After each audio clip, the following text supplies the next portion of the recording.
my name is Ariana and this is La Mode Darling, and today I'm gonna do another fashion film video, and this one isn't actually a film, it's a TV show, or it was originally a film, then became a TV show.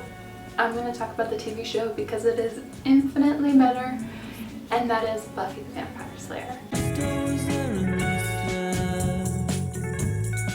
So if by chance you don't know what Buffy the Vampire Slayer was, or is, it was a TV show in the late 90s, early 2000s, so 1997 to 2003, that was created by Joss Whedon, who is known for a lot of feminist work, but unfortunately now is shown to be not so much of a feminist.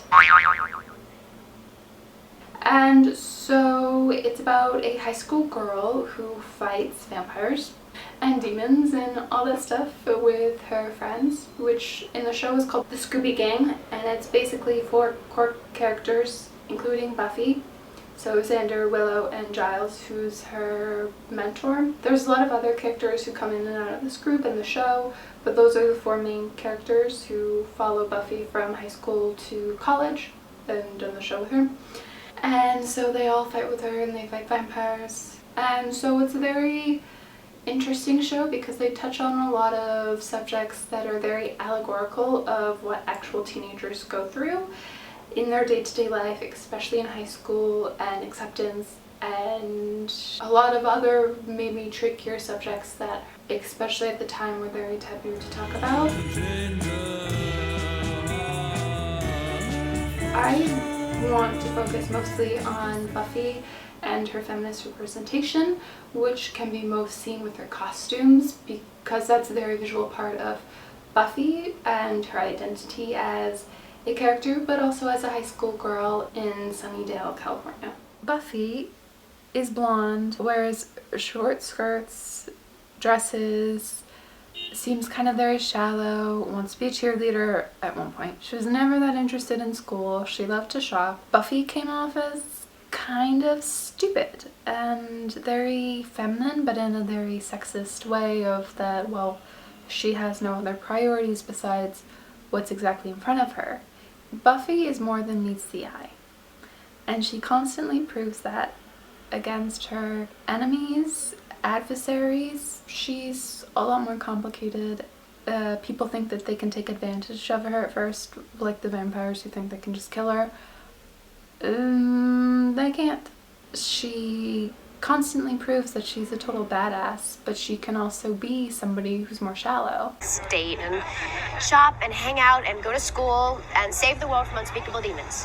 You know, I want to do girly stuff. It's a feminist show, as maybe you've been able to tell, with really good costumes. These costumes were created by 3 different costume designers. The first season was by Susanna Prestito. Season 2 to season 6 was Cynthia Bergstrom. And then the last season, season 7, was by Matthew Van Dyne. All of the costume designers were really good about following Buffy through her path to adulthood, but also all of the problems and all of the personal issues she has to go through in order to mature. But all 3 costume designers do a really good job of representing a girl who so badly wants to fit in but can't because of what she does at night, vampire slaying.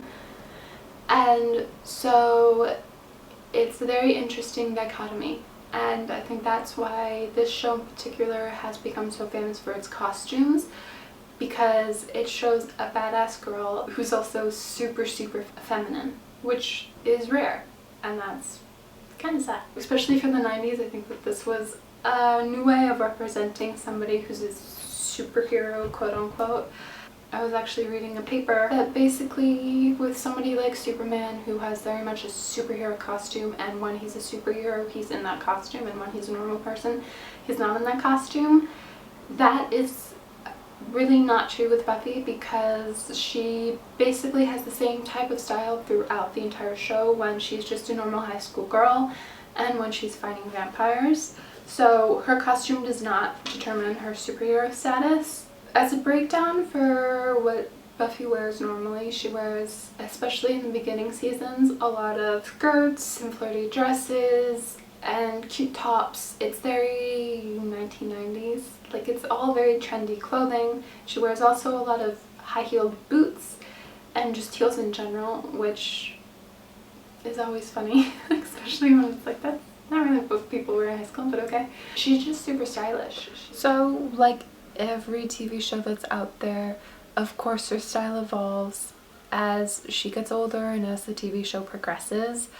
Buffy's style overall becomes a bit more conservative and adult, especially in the later seasons. She wears a lot more sweaters that are a little bit bulkier, more pants like leather trousers or bootcut designer jeans, which seems to have been very popular with a lot of TV shows at the time. So she was still very trendy, because I personally find that fashion not to be as interesting, and that's a whole other way that we can interpret her style. I kind of more want to focus on the first few seasons. Throughout the entire show, she's always wearing leather, whether it's leather jackets that are very long or like a little bit shorter, but not like a James Dean type of jacket, or like a very 2000s style jacket. And leather is also in her skirts and her pants, as I mentioned later, which is definitely more of a tough element compared to these flirty and cute tops and skirts and dresses. Buffy wears a lot of clothing that is not at all suitable for fighting vampires and isn't really even suitable for doing even strenuous things in everyday life. But these skirts, these heels, they never get in the way of her being able to fight vampires. In fact, in a way, they kind of make her stronger. Buffy is able to retain her femininity, but still be able to be warrior-esque and masculine. In one of the articles I was reading, it states an idea by Plato that basically women are not able to be in power if they don't renounce their female values. And so from the article it states, historically, in line with Plato's comments, a few women have been able to undertake restricted leadership roles by renouncing their femininity, particularly their sexuality, and this has been signaled by their attire. The most obvious and complete example of this is the nun's habit, but to a lesser degree, women have been able to lead at work by hiding behind academic gowns and doctors' coats. Well, it's clear that Buffy doesn't do that, and so she's able to retain her power by keeping her femininity. And this goes beyond just a power thing. Buffy struggles throughout the entire series of being able to fit in, even though she clearly doesn't. And it's not to say that she also doesn't want to be friends with her friends who also clearly do not fit in, but especially in high school she has a hard time accepting the fact that she's a Slayer, because it means that she can't be just another high school girl. And a part of the way that she's able to retain this feeling of still being a high school girl is through her clothing and her love of shopping, which are very feminine things. So it becomes a part of her identity. So, from the same paper, the author wrote, Buffy's interest in fashion consumption is part of her engagement with creative's process of identity construction. The meaning of Buffy's outfits can only be understood contextually in terms of her relation to those around her, her situation, and the challenges she faces. Within this network, she constructs the kind of leadership identity she wants to have. As learning to lead is challenging to her, and the meaning of leadership is not fixed, so she finds she can enjoy the various images offered by mainstream fashion to reflect a multi-faceted leadership identity, grounded in a concept of leadership that is simultaneously about nomos, her natural power as the player, and phusis, her human relationship and responsibility as the slayer. So, her clothing is a lot more complicated and interesting than maybe is given at face value, and for me that's one of the reasons why I really love the costume design specifically for Buffy, in Buffy the Vampire Slayer. She is basically a valley girl who thought of as stupid and shallow, and maybe some of that is true, that at least she can be shallow, but she's also pretty strong too. And that's the nice part, that she can be a very multifaceted character and be so many stereotypes, but not really fit into one particular one.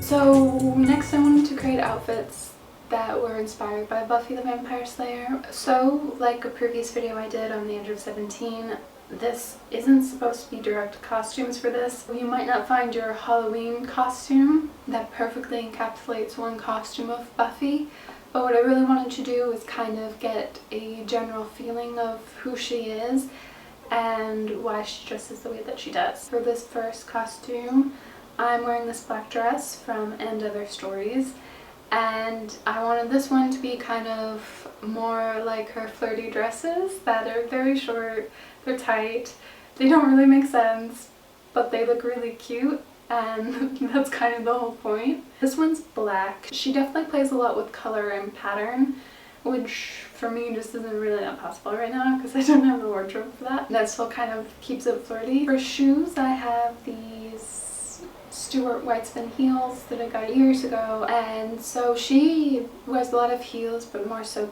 boots. But I still wanted to keep up with the vibe, and since it's summer, I wanted a more sandal-like shoe. And then on top, of course, I'm gonna add a leather jacket. I mean, that's classic Buffy, what else can I say? For the next outfit, it has the same shoes and the same jacket, but this time I've paired those two pieces with a short skirt, which is velvet, and I believe from Urban Outfitters, but at least like 6 or 7 years old, so I don't think I'll be able to find. But Buffy wore a lot of skirts like this, mini skirts with cool patterns or textures, a lot of leather, snakeskin, cute patterns, as I mentioned, that were very colorful, or at least just very like textual and interesting looking, so that's where the velvet comes in. And then on top, I actually was recently given this vintage Donna Karen turtleneck sweater that I thought kind of fit with her look. It's not necessarily that she wore a lot of crop tops or anything, but she wore a lot of like cute dainty little tops, which while this is a sweater, it's not as dainty. It still has the kind of same feeling of being young and flirty. And for something completely different, I wanted to finish this off with a pair of pajamas that are actually very similar to what she wears in the TV show. Obviously it's a different color. I believe in the TV show she has them in like a white or a cream colored, but they are sushi pajamas. These were given to me by my mom, and I have no idea where she got them, but I think it was something like my dad had given them to her and it just didn't work out because they were too big, because they're really big on me. So I just wanted to add this in as like a cute little funny thing. She always had really cute and funny sayings on t-shirts and, well, pajamas. So it's very much kind of a part of her aesthetic, and is another layer that maybe isn't as talked about because these outfits aren't as badass as, you know, leather with a cute dress. And that's it for me today. I hope you enjoyed this video. I'm definitely planning on doing more like these.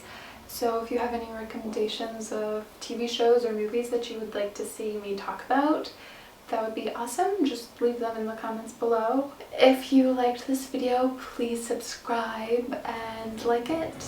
That would help me a lot. I hope you have a great day. Bye.